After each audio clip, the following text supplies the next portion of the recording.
Nous avons commencé un partenariat avec le CPCP en 2012. Chaque année, notre partenariat a mené à différents outils qui ont été créés. Donc des capsules sonores, un roman photo, un jeu sur le thème du logement. Il y a eu différents supports qui ont été créés comme ça. Chaque année, lors des rencontres associatives,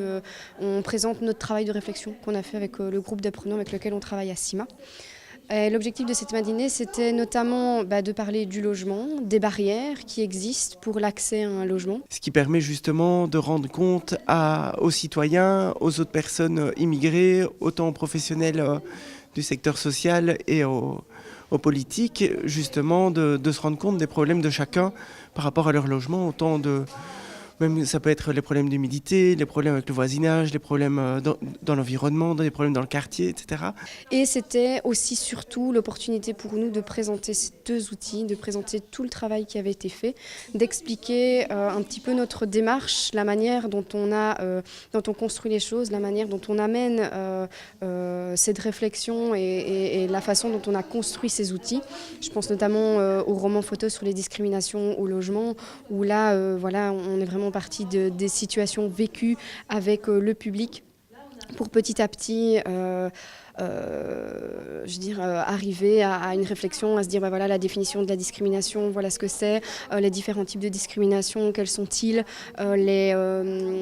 comment amener ces discriminations, dans quel cadre est-ce qu'elles apparaissent, et puis voilà, construire un petit peu des histoires par rapport à ces constats, et puis par la suite, pourquoi pas se dire mais finalement face à ces constats, face à ces situations discriminatoires, qu'est-ce qu'on fait? À chaque fois qu'il y a un support qui a été créé, il y a eu une problématique qui a été soulevée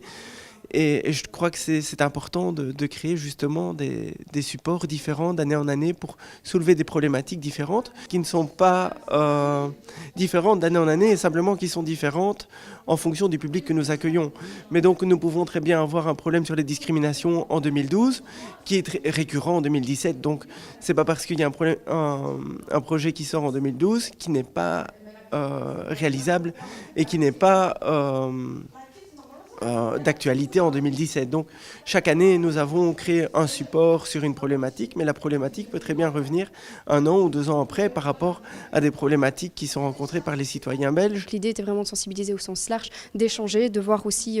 comment était perçu notre travail à l'extérieur, et puis par la suite continuer cette réflexion qu'on a par rapport à l'accès au logement, aux difficultés au logement, et voilà, l'accès à un logement de manière générale, en tout cas sur Bruxelles.